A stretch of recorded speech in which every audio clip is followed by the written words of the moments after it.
You're on? I'm No, on? you're starting. I'm starting. You always Okay. start, bro. Yeah, I know. I thought you were kicking it off. No, no, no. Okay. Equity Mate. I will say this about investing. Everything you do learn is cumulative. What I learned at 20 is useful.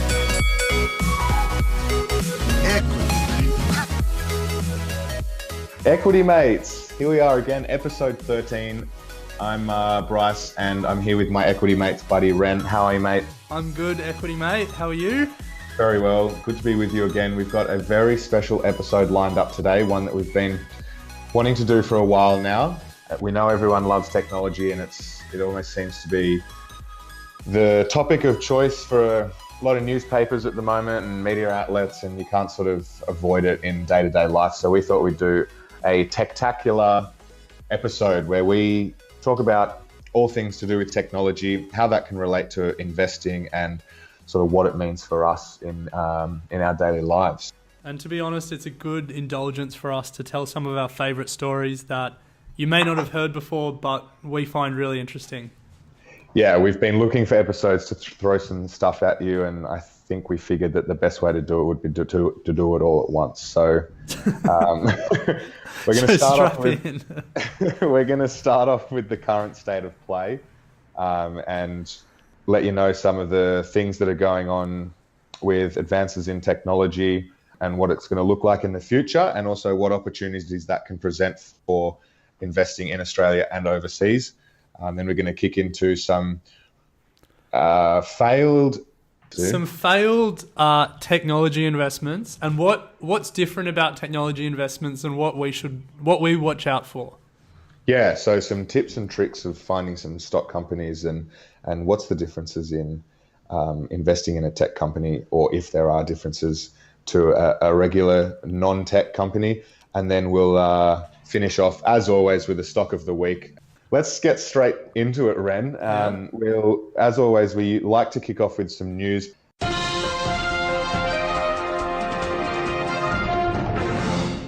This time round, we're going to go in with a bit of current state of play and what it can mean for us, because not everything here is, brand new and has been happening in the last couple of weeks. Most of what we're going to discuss has been an ongoing development. Yeah. Basically, we're stretching the definition of news to fit some more things into it. Yeah. So let's kick it off. All right. Self-driving cars. Yeah. So if there was one technology, if you were going to ask me what's the one technology that will change our investing lives, but our lives more generally in the next 10 years, I'd have to answer self-driving cars. Interesting. Yeah, I mean, there's a lot of options. AI would be up there, but I think in terms of the next 10 years, what's really going to come down the pipeline and hit society, I think self-driving cars probably takes the cake. For what reasons? I think the huge structural change it will bring to society, the amount of jobs that will be lost because of it, but also the amount of efficiencies that will be gained because of it, the way it will change people's lives. I mean... if you look at the economic modelling around self-driving cars, chances are a lot of people sort of born today won't ever need to buy a car in their lifetime. What that will mean for big companies today, what that will mean for transport, what that will mean for cities. You probably won't need any parking in the city or anything like that. So that's going to change the way we design cities. I mean, I can go on and on about this, but I think that it will represent a real structural change in our society. Yeah, no, it's exciting. I don't reckon I'll ever own a car, probably because of this because of this reason. Living in the city, I don't need one at the moment, and I'll either be able to press a button on my phone and something will come and pick me up, or Yeah, and kids might not even have to ever learn how to drive. Our kids will think we're crazy talking about driving. It'll be something that rich people do on private racetracks. Yeah, exactly. It'll be an indulgence. Yeah. All right, so where are we up to? We're getting ahead of ourselves. Yes. So where are we up to in terms of self-driving cars? What are some of the main players doing, and who are they? So I think probably a good indicator of how serious this race is the amount of players in the race. So what we thought we would do is just go through some of the sort of main players, see where they're at, and sort of look forward a little bit and see what they're doing. So the first one we wanted to start with was Ford. And Ford and every other major traditional car company have a self-driving division at the moment. They're all investing in it. GM, Toyota, Honda. I mean, I could just keep naming car companies, but you know them all. Yeah. They're all trying to be the first. And Ford recently made the big move of firing their CEO and promoting the head of their automated car division to CEO. So that was a pretty big statement to the market. And it shows just how serious they are. And it's interesting that, well, I find it interesting because in my mind, you don't tend to think of these more traditional companies as having a lot of skin in the game with this sort of stuff. You always think of the Teslas and Apple and Uber and those sort of companies that have promoted themselves as more technologically advanced. But you're right, all these companies need to have some skin in the game, otherwise they're just going to be left behind. Yeah, definitely. And I mean, I think what Tesla and other car companies have shown is that making the car is actually the easy part of this equation. Making the self-driving technology is obviously harder. And these traditional car companies thought for a while that self-driving cars were a pipe dream, and then would have assumed that they could just license the technology off whatever car company won this race. But now I think what they're slowly realizing is if a company like Tesla wins this race, they don't have to license the self-driving technology to all your traditional car manufacturers. Yeah. They can already make the cars. Or if Apple wins this race, they can create a car manufacturing facility. Yeah, and totally then, dominate. Yeah, and then they can dominate this self-driving car market. Yeah. So I think that's lit a fire under a lot of these traditional car manufacturers. And that's why you're seeing them really take this race seriously at the moment. Well, speaking of licensing, we were talking before that Apple was previously doing something along those lines, but now they may have changed direction. Yeah, so they announced late last year, or it was leaked late last year, that they're sort of stepping back. They hadn't had a lot of success in their self-driving department, and they were going to try and move away from actually developing the technology to making a software platform on which other developers could build the technology, and they could create new like apps and stuff to go with the technology. So everyone thought Apple were kind of dwindling in this race. But then what we heard in April this year is that they're now looking to test self-driving technology. So they're a pretty secretive company these days. They have that big facility out in Nevada where they secretly invest their billions that they've earned. And No fly zone. yeah, so maybe this is just a case of misdirection, and they've been quietly working away at it and not trying to alert their competitors. Well, I mean, a company that certainly has let everyone know how they're going, and not traditionally a car manufacturing company, would be Google. So where do they stand in all of this? Yeah, so Google owns a company called Waymo, and that's basically their self-driving car division. Yeah, okay. I was actually in Silicon Valley late last year. Oh, Trying to do a funding round for Equity Mates. And we actually saw the Google prototype self-driving car being tested on the streets of San Fran. Oh, wow. We actually saw it a couple of times. Wow. And, there's obviously someone in Was the it driver's successful? seat. I mean, it was driving. So at this stage, there's someone in the driver's seat, and they didn't have their hands on the wheel, though, so I guess that's a good sign. But, Google has got to a point where they're testing prototypes. It's like a prototype car, not your traditional design, with cameras on top of it. I imagine a whole bunch of sensors in it. Yeah. But look, they're really ticking along. And they've actually made a partnership with Lyft. And Lyft, for those who don't know, is basically a carbon copy of Uber. I mean, they'd probably argue they're not, but realistically they are. And Waymo or Google have actually partnered with Lyft to develop this technology, which a lot of people were surprised by. But then it's come out that Waymo are actually suing Uber, and they're alleging that Uber and the head of Uber's self-driving division stole all of Google's technology, and that's how they're developing their own self-driving car. Wow. Which I also saw in San Fran. So, they're really ticking along as well, Uber. But Waymo are claiming that all of that progress was because they stole the technology. And so they're suing Uber. But then as a bit of a stuff you on the side, they've also partnered with Uber's biggest competitor to develop this technology. Well, speaking of Uber and stealing technology, they certainly grabbed some headlines last year when they did the first automated truck delivery in Colorado with the delivery of beer, which is pretty cool. However, not everything is rosy with Uber at the moment. And I'm sure you've got something to add into this, Ren. Yeah, so as a company, Uber are bleeding money. So recently announced that this quarter, only this quarter, they made a $708 million loss. Yeah, So, huge. so just for some context, they brought in 3.4 billion in revenue, but their costs were 4.1 billion. Yeah. So just think about those numbers for a second. That's crazy. 4.1 Yeah. billion costs in a quarter. Yeah. But then Well- when you compare that to the quarter before, where they made a $900 million loss, I guess they're trending in the right direction. Yeah, I guess so. I saw on the news, maybe it was this morning or late yesterday, that Uber have now gone into the market of Uber in boats between like the Greek islands and the Croatian islands. So Right. I looked at that and thought about this $708 million loss and just thought, they are obviously expanding or trying to expand at such a rate that their expenses obviously are shooting through the roof. But it also makes you question, are they expanding in the right areas, and are they just trying to target a market or get their foot in all markets where who knows what's going to happen down the track? Is it going to come back and bite them, or what's going to be the case? Yeah, I mean, no one knows the answer to that question. And No. I think similar to what we were saying before about how car manufacturers realize that the key to all this is the self-driving technology more than the ability to manufacture cars. Uber recognized that the key to their future is the self-driving technology as well.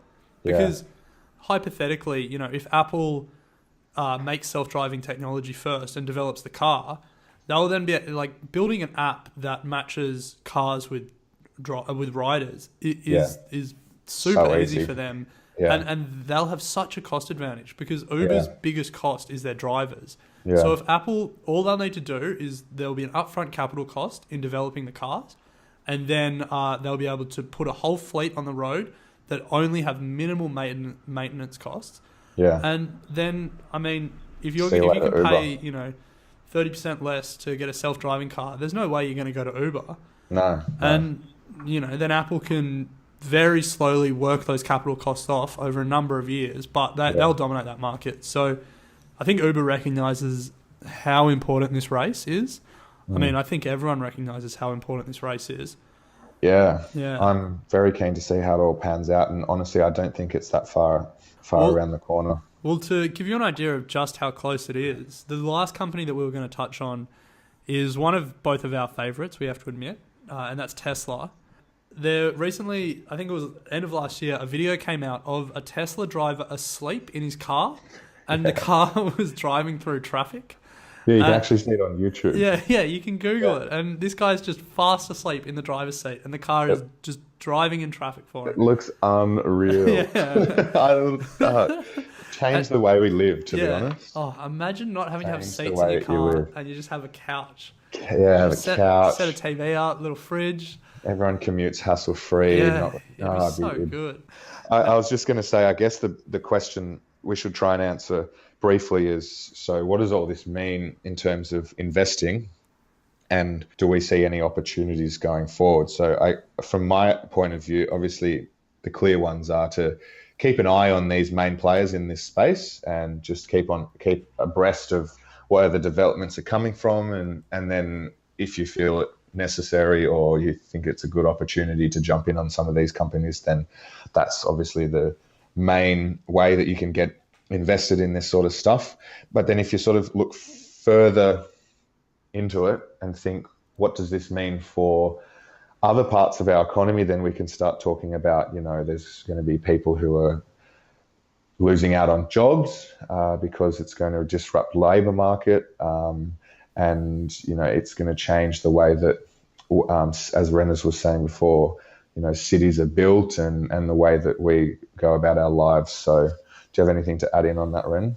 Oh, look, I think you covered most of it. Yeah. I guess as an Australian investor, though, to bring it all back, there are ways that you can capitalise on this trend. And as a little teaser for all our listeners, the stock of the week that we're going to bring you gives you a pretty good way of, making a bet on a number of these players, and Yeah. you might find a way to capitalize on self-driving technology regardless of who wins. Yeah, I think our stock of the week is going to encapsulate almost everything that we talk about today. Yeah, So pretty much. that's good. So we chose well, I guess. Yeah. Now, if All that right. doesn't convince people to stick around, I don't know what will. Okay, speaking of transformation then, two companies have transformed the way that the Globe advertises and the way that consumers receive advertising, gone are the traditional forms of advertising in newspapers, and I mean TV still exists, but if you look at how it compares to trend of advertising now, it is certainly nowhere near where it used to be. And those two companies are, hopefully most people would be aware, Google and Facebook. They are on a relentless march at the moment and are dominating the world in terms of advertising and advertising revenue.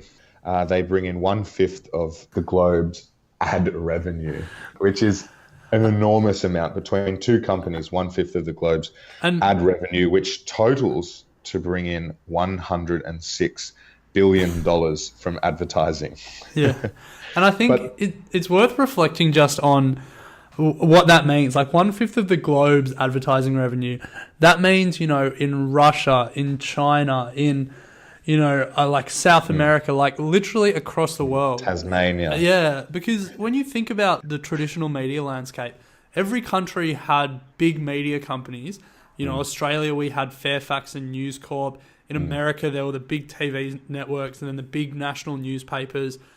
Every country has these media conglomerates that have, made millions of dollars over the last 100 years from, Yeah. Radio, TV, newspaper advertising.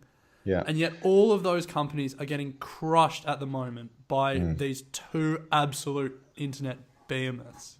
Yeah, and it's driven primarily by the data that these two companies have on every single one of us. And it allows these companies to specifically start targeting in a way that has never been able to be done before, so that ads now become much more meaningful to the market that they're being promoted towards. Whereas, TV and newspaper, mass markets, you would hope that of everyone that saw it, that, an X percentage would find some value in that advertising. Whereas with these companies, they're offering companies the ability to target so much more specifically, and so their ads will have so much more meaning and relevance to the markets that they're trying to get people to buy their products. And I think what we also need to mention is that the revenue that they're bringing in over the last 5 years has doubled. So we can only imagine what it's going to be like in 5 or 10 years' time. And obviously this is their main revenue stream at the moment. So in terms of investing, if the money keeps coming in the way it is, then these guys are going to be making some serious cash in 10 or 20 years. Yeah, well, I mean, 106 billion at the moment is pretty serious cash, but even more serious cash, I guess. All right. Well, speaking of transformation, once again, we're just going to keep going into the weeds here a little bit. But Yeah. Bitcoin, I know I've seen so much in the media about it, and I'm sure you have as well, Ren, and a lot of our mates is an overstatement, but a couple of our mates are in Bitcoin. But for those that are unaware, do you want to give a very brief just sort of update on what it is? So Bitcoin is a cryptocurrency. The beauty behind all these cryptocurrencies is that the record of ownership is held on a decentralized ledger. It's a way of keeping records that is, can't be hacked. These Bitcoin can't be stolen, because if you hack one computer to try and change the ledger, every other computer will recognize that doesn't match what every other computer has. That's a really simple way of explaining It's not that simple, but sorry. That's a really brief way of. Yeah. Sorry, not simple at all. It's definitely worth looking up, because whilst Bitcoin and the other cryptocurrencies, they've had a great run, and we'll see what happens. But the technology behind it, it's called blockchain, and in some ways that might end up being more valuable. Yeah, far too complicated for us to try and explain, and would need almost an entire episode in itself. But Yeah, maybe we do a Bitcoin-tacular next time. oh, I'm not sure about that. Yeah, I reckon what all we need to say about Bitcoin is that if you bought it, you're pretty stoked right now. To give you an idea of how much it's shot up in price. In this time last year, it was about $700 a Bitcoin, which people thought was expensive at the time, but it's shot up to $3,000 or over $3,000 a Bitcoin now. Yeah, huge movements in price, and no one really understands where this is coming from. There's a lot of speculation as to whether it's in a huge bubble at the moment. Is this bubble going to crash? There were people like Dan Bilzerian on Instagram telling the world that he'd bought Bitcoin. It was in mainstream media. So, traditionalists would like to say that when that happens, when your investments start hitting mainstream media like Bitcoin have, then it's certainly in a bubble and to watch out. But who knows? This could skyrocket. This could crash any second.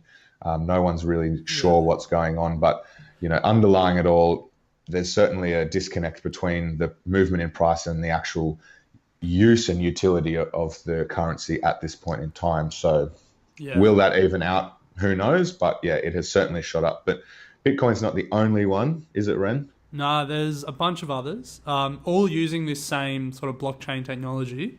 Would you say Ethereum is the second biggest one?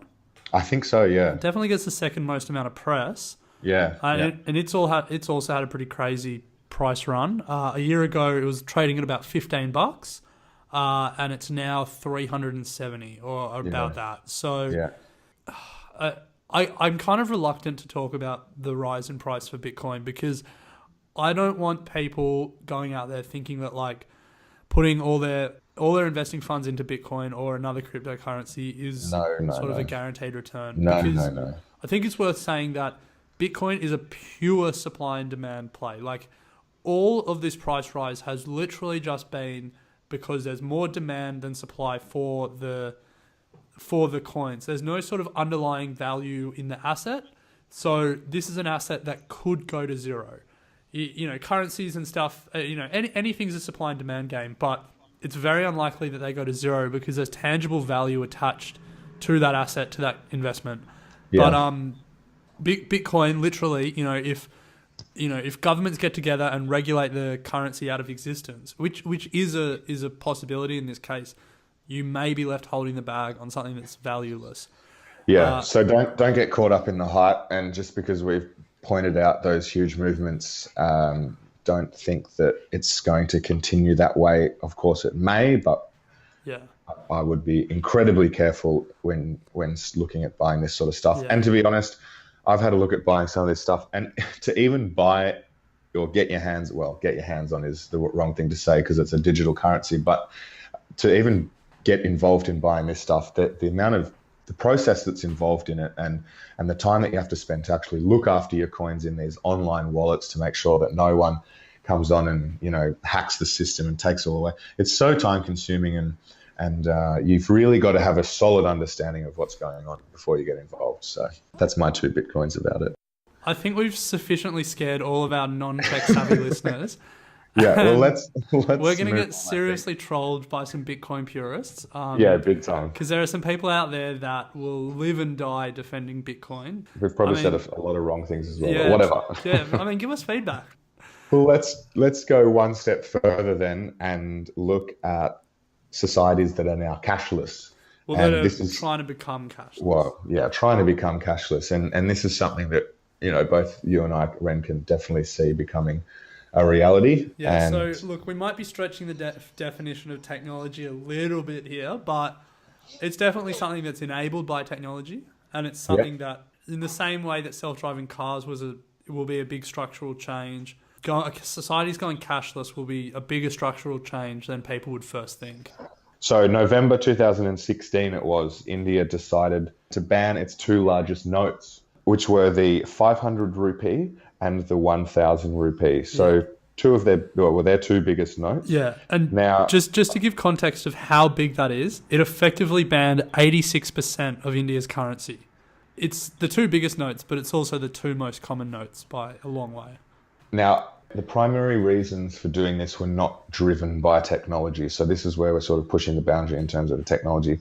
But it was to try and fight against corruption and start getting a hold of how much wealth is actually in the economy, and so the government can start receiving taxes and all that sort of stuff. However, the effect of doing what they have done has driven rapid changes in technology within the country. Do you have anything to add to that, Ren? Look, just quickly, because we should try and rip through some of these. They eventually had to reissue some of the cash because the issue was, in some ways, India put the cart before the horse. If not everyone has an online payment system, like a phone or a computer to pay for things, then what you do is you take all the cash out of a society, and then there's a cash crunch, and people really struggle. So that's what India found. They're now on a real serious project of digitizing everyone's identity. So making sure everyone has a smartphone, giving everyone, a sort of digital identity so they can get online payments from the government rather than having to rely on cash. And that's done through fingerprint, I want to point out. Yeah. So India's a really good case study of a country that maybe is skipping a step in traditional development, and it's trying to jump straight into the digital age rather than, the industrialization, dragging everyone out of poverty and then moving towards a more digital economy that you sort of see China has done over the last, say, 30 or 40 years. Mm-hmm.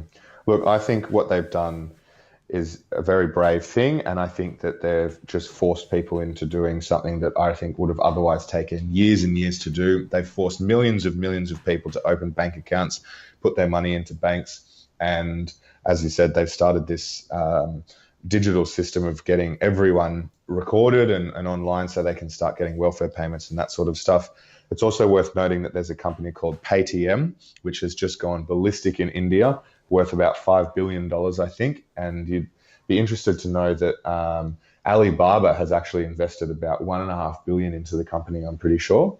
And what they do is, a lot of Indians have mobile phones, not necessarily smartphones, but they all have mobile phones. And so this company allows payments to be transferred between mobile phones. So there's about 3.5 or 4 million businesses in India that use this payment system, and many more customers. And it's one way that they have sped up this process of getting rid of cash in a society and allowing customers to pay businesses and businesses to pay businesses just by typing in amounts and using the phone numbers. So that's an interesting way of utilizing technology. Yeah, it really is something that seems so simple, being able to send money not between smartphones but just between any phone.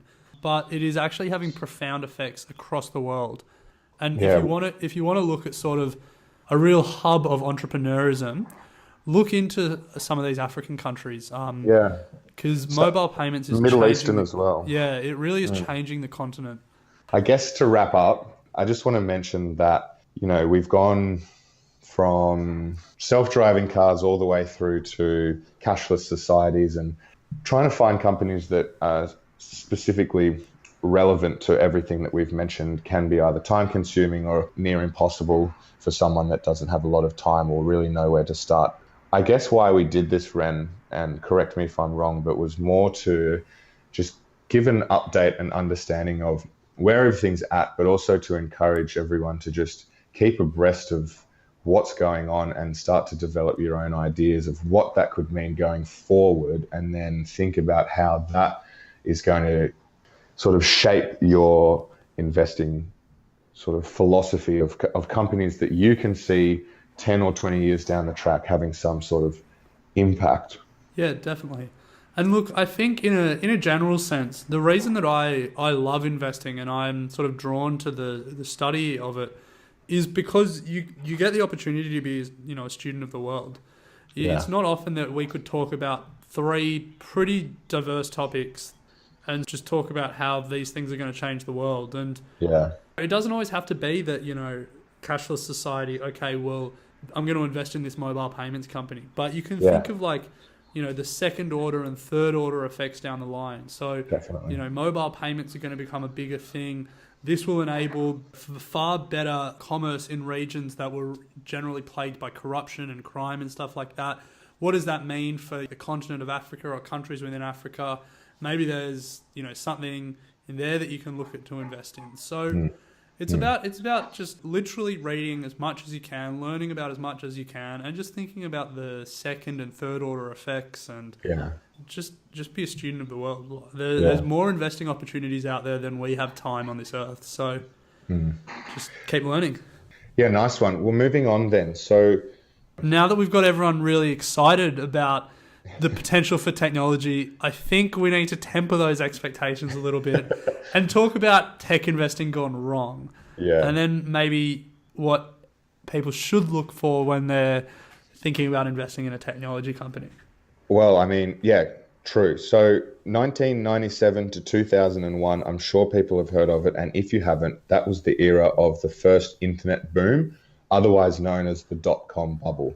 This was a time where we started to see crazy valuations in companies and irrational exuberance, expenditure and investing, that it was a time of people just throwing money at companies. I think maybe to give a quick fire idea of just how crazy that whole time was, let's just fire some stories back and forth of our sort of favorite dot-com bubble stories and Okay. just how crazy, you know, the valuations were, how much money was involved, and sort of what happened back in the day.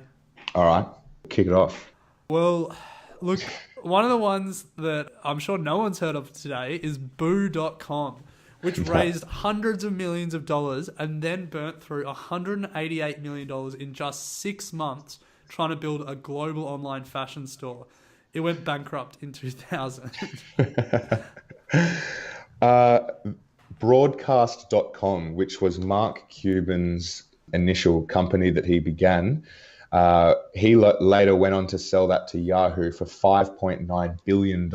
Interestingly, though, once that was sold to Yahoo, Mark Cuban then went and shorted the stock and made even more money. So for those that aren't aware of that, what that means, he essentially had no faith in the stock, thought it was way too overvalued. This is his own company, bet against it, and it obviously crashed, and he made even more money than the $5.9 billion. So I mean, Yahoo really suckered then, I guess. But I mean, he knew that it was a bubble, I guess, and he made the most of it. So you can't fault the bloke. Guy. Exactly. Yeah. Another one, I mean, we just spoke about Bitcoin, but they weren't the first attempt at a digital currency.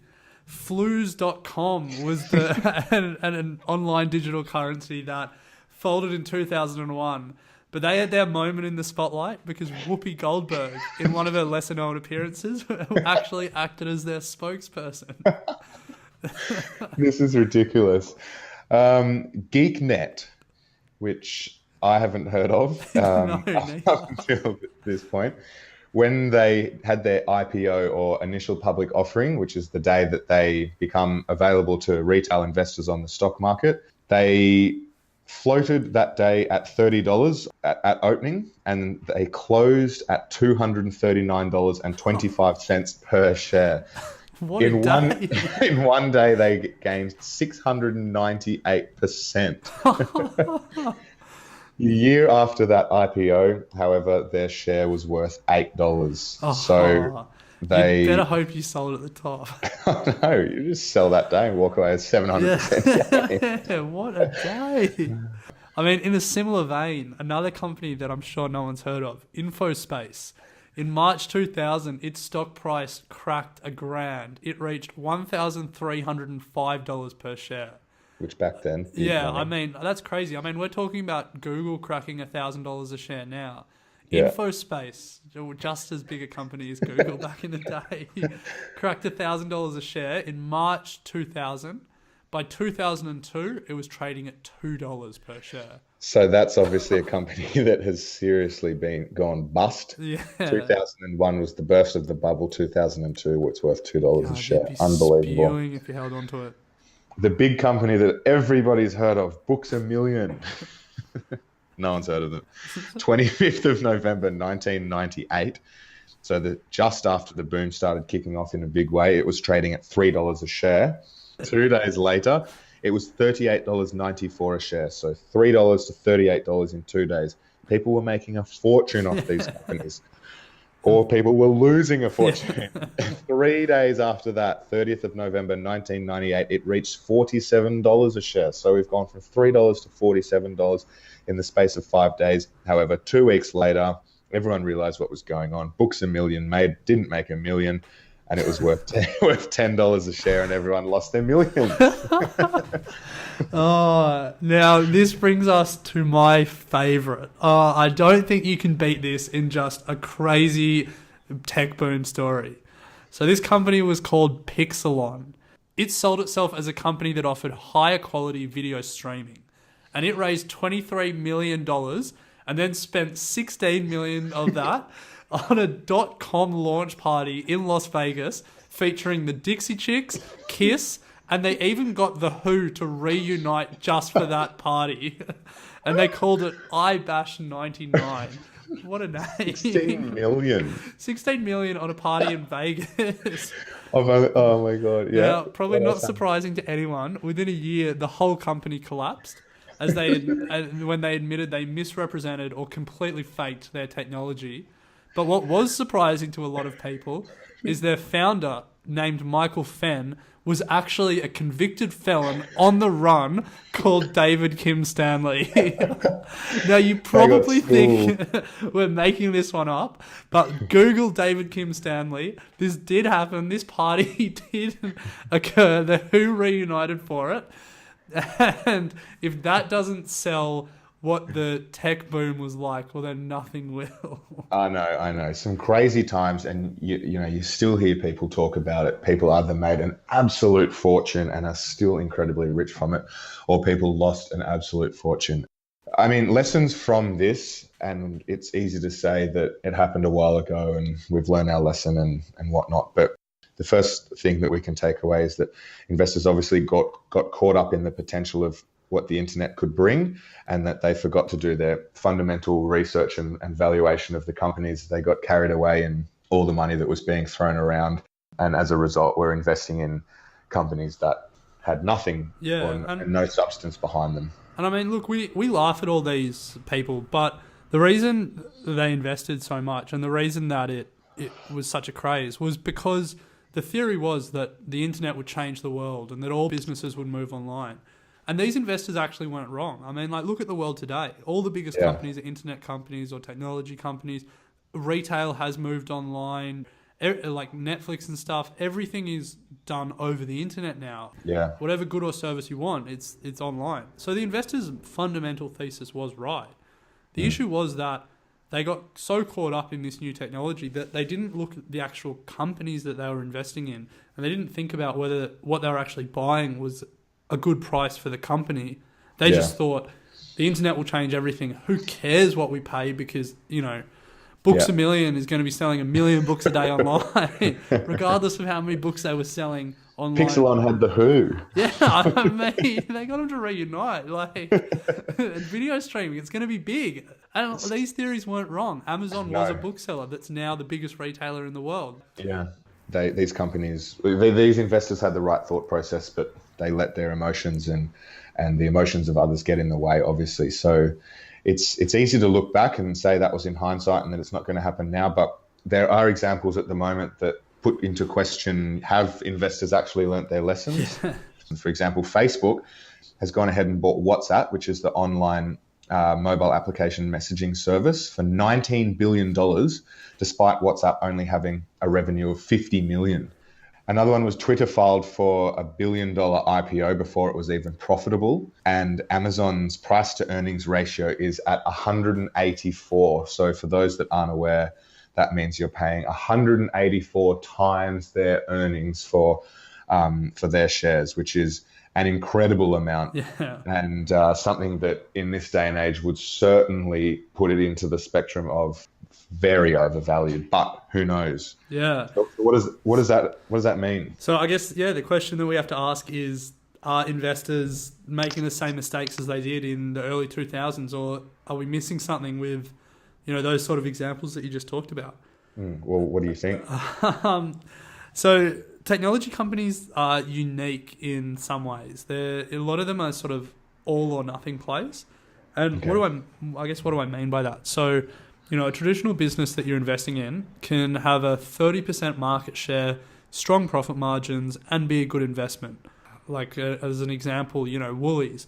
If you invested in Woolies and every year they were making money, they wouldn't have to have 100% of the grocery sector to be a solid investment for years to come. Yeah. But with technology companies, their business model is a little bit different. Because of the sort of unique nature of a lot of technology companies, there's a real incentive to dominate the market and control a certain section of the market, and then you're able to monetize the users that you've brought in, or you can raise your prices. So if we look at the examples that you brought up before, I mean Amazon's probably the best one. It trades at 184 times multiple, which is a crazy multiple to be paying. But the reason that investors are buying it is because it deliberately trades at such a thin profit margin to destroy traditional retailers, which it's had a lot of success doing. But it wants to become the dominant e-commerce platform, not just in America, but across the world. And then, if everyone is buying through Amazon and all retailers are selling through Amazon, then Amazon becomes the only game in town. And then it will have a significant ability to change its prices. And, if it doubles its profit margins, all of a sudden, rather than paying 184 times earning, you're paying 92 times earning. And that's all happened because it's dominated the market and it has all the users. Similar to Twitter, like the reason that investors were willing to give it so much cash was because it had 215 million monthly active users. And when you think about that many users, if you can monetize them, if you can, get $1 of advertising revenue out of each user each month, so that's 215 million monthly active users. If you can get $1 out of them, that's $215 million in revenue a month. And all of a sudden, not being profitable is the least of your worry. Instead, you have to worry about how to spend all your money. Yeah. The big question is if, just like with Snapchat, they've got these big users, but how to monetize is Can the you question. monetize them? Yeah. And that's where the Facebook one comes in, I guess. So, you talked about the WhatsApp acquisition, and that's one that puzzles even us for the price. 19 billion is a lot to pay, given that they only paid $1 billion for Instagram. The theory, and I guess I kind of subscribe to the theory, is that Facebook is ubiquitous across Western countries. So in America, in Western Europe, in Australia, everyone has Facebook. Everyone is a user of Facebook. And Facebook has, I think it's something like 1.7 monthly active users. Sorry, 1.7 billion monthly active users. But it's having trouble building that in sort of poorer countries in Latin America, in Asia and India. But in all those countries, WhatsApp is a clear market leader. It's done really well to sort of dominate that messaging space. And so the theory is that Facebook bought WhatsApp for so much because it covers up a real strong weakness for it. And that is these non-Western countries where there's not a lot or not as many Facebook users. And I think between Instagram, Facebook and WhatsApp now, Facebook has something like 2 billion daily active users. So that's more than a quarter of the world's population. Yeah, it's a huge amount. Huge. Yeah, so I mean, like, their ability to advertise, the data that they're getting, it's pretty phenomenal and mind-blowing when you think about it.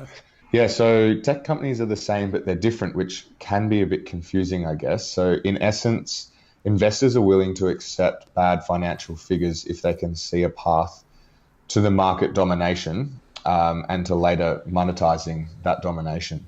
So when trying to figure out if a tech company has the right or is on the right path, there are a few key metrics that investors sort of look for, such as monthly daily active users, user growth, user retention, the cost of acquiring customers, network effect, and obviously how to monetize.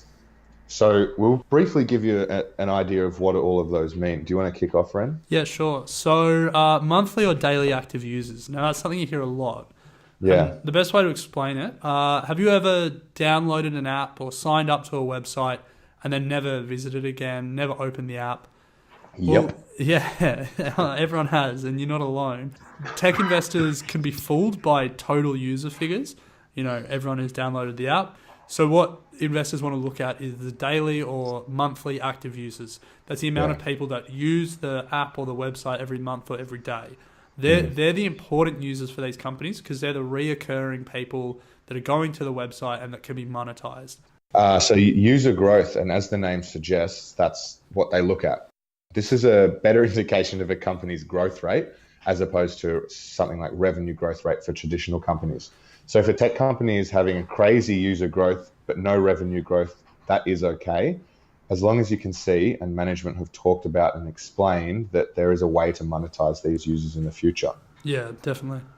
So similar to the two we've talked about before is user retention. And that is, in a nutshell, what percentage of users are staying on the app. Because, you could have a crazy marketing campaign, or, Whoopi Goldberg could be promoting your online currency. If people are signing up, going to the website once and then never again, that's a really strong indication that whilst you might be really good at getting users to the site, you're not good, or your product isn't very good at keeping them there. So that's a big warning sign if there's a low user retention rate. Yeah, and off the back of that, if the next one obviously we said was the cost of acquiring customers. You don't want to have to be investing in companies, that are spending an absolute fortune just to get someone to sign up to their service. So the customer acquisition cost, some companies can fudge their user growth numbers for a while by investing huge amounts of money into acquiring new customers. So this metric shows how much companies are paying to acquire each new user and gives a good idea if user growth numbers are sustainable. Yeah. I guess the end goal is that you want to be acquiring customers for the lowest cost possible, without having to spend huge dollars advertising your product or getting them to sign up to your service, because it's just a waste of, not a waste of money, but something you don't want to have to be spending money on. And I mean, combined with customer acquisition cost, you want to be looking at the average revenue per user. So, if your customer acquisition cost is $5 a user, but then you're only getting $4 a user, either from sales or from advertising revenue from that user, then it's obviously unsustainable long term, unless you can bring either that revenue number up or the customer acquisition cost number down. In essence, if you're paying to get a user more than you're making from that user, big red flag. You're in a bad situation. Yeah. All right, network effect, Ren. Okay, so network effect, by way of a definition, is where each additional user of a good or service adds value to all other users in the network. So the best example is social media, Facebook. If you were the only person on Facebook, it wouldn't be very valuable. But because you're one of a few billion people on Facebook, there's a lot more value. And that's different to, a traditional retailer. Because if we take, a Woolies example, if I can go to Woolies and buy a bag of carrots, those carrots are just as valuable if 100 people can also go and buy a bag of carrots. There's no network effect in the product that Woolies is selling. No. But with a lot of online companies, especially social media, there's a really strong network effect. And so even if you have, say Facebook had 100 daily active users, super loyal, you can advertise to them. You have to wonder if that's sustainable, because you're not really going to get that network effect unless you're constantly adding new users. And that's part of the reason why Facebook wants to be the sort of go-to social media for everyone in the world, because imagine the network effect if there was a social media where everyone in the world was on the same platform. Like that value of being able to communicate to everyone, it just makes it exponentially more valuable as a platform. So network effect isn't something that's going to show up in a company report or financials, but it's an important concept to think about when you're thinking about technology companies. Definitely. And then I guess it all comes back to the last metric, which, it's not necessarily a metric, but the ways to monetize. So we've discussed a lot about users and user growth and retention and what that all means. And at the end of the day, if you have 215 million users using your application, but there's no way that you can get a single dollar out of them, then investing in them is not going to be entirely financially rewarding. Yeah, and I think that's probably the biggest lesson from the tech bubble of the late 90s. Investors didn't think enough about the ways that these users were going to be monetized. There was sort of an assumption, and I mean that assumption exists today, but it existed a lot more back then, that build it and they will come and then we'll figure out how to monetize. Be the first online bookseller, be the first map company online, whatever. And then that everything will sort of take care of itself. Investors have learned a lot, but there's definitely companies out there that get funding when there's not really a clear path to monetization. 100%, yeah. Right. So what does all that mean, and what does it mean for us, and how have we utilized that to find a stock that we think is going to be an absolute doozy for stock of the week? Well, doozy in our sense of the word, in our sense of the word, Yeah, meaning good. yeah, I reckon it's if you're looking for a set and forget investment, I reckon you'd be hard pressed to find a better one. To be honest, Yeah, this is great stock of the week. if we So say so ourselves. yeah, so the Australian stock market itself doesn't have as many big players in tech like the US does. So Yeah. most of opportunities for public investment in tech stocks, as we have discussed more in line with this episode, we haven't really delved into biotech or fintech or anything like that. So to get investment in stocks that we've sort of discussed is, your best opportunities are actually found overseas. Yeah, notably in the US, where yeah. they all seem to be based. Yes, yes. And the US technology stocks tend to trade on what's known as the NASDAQ, which is the National Association of Securities Dealers Automated Quotations Exchange. Just in case you needed to know that. Which is the first electronic exchange where investors can buy and sell stocks. So it's essentially the ASX. It's another form of exchange over in the States. It's traditionally known as the exchange where all of the tech stocks list themselves. They all like to hang out in a big group and la-di-da, we're the big tech stocks. We like to be separate. But yeah, this is when you hear someone talk about the NASDAQ, then yeah, they're referring to this exchange. Or, well, without getting too much into the weeds, they're referring to an index of the NASDAQ. Which leads us to our stock of the week, which is Ren. It is an exchange-traded fund with the stock ticker NDQ.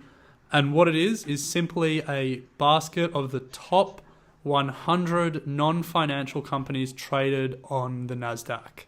Awesome. So what does that actually mean? Yeah, so it means that the company, I think it's iShares that have put this exchange-traded fund together, have literally just bought 100 of the biggest companies on the NASDAQ, and you can buy into that fund and follow the movement of the index. So it's a fantastic way of getting access to all of the companies we previously talked about. Do we go one for one, or do you want me to just rip through them? Nah, just rip through them. All right. So Apple is the biggest company in the ETF. I think it's like 12% of the ETF. Alphabet, which is Google, second biggest company.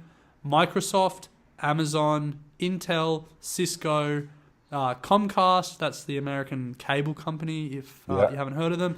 Kraft Heinz, the biggest food producer in the world. Starbucks, the biggest producer of shitty coffee. Netflix, Adobe, Tesla, Yahoo, eBay, the list goes on. But yeah, so look, essentially all the big tech companies bar LinkedIn. For some reason, they wanted to invest a list on the New York Stock Exchange, and IBM. IBM was sort of, one of the very first internet companies. It listed maybe before the NASDAQ existed, but definitely before the NASDAQ was a sort of bastion of tech companies.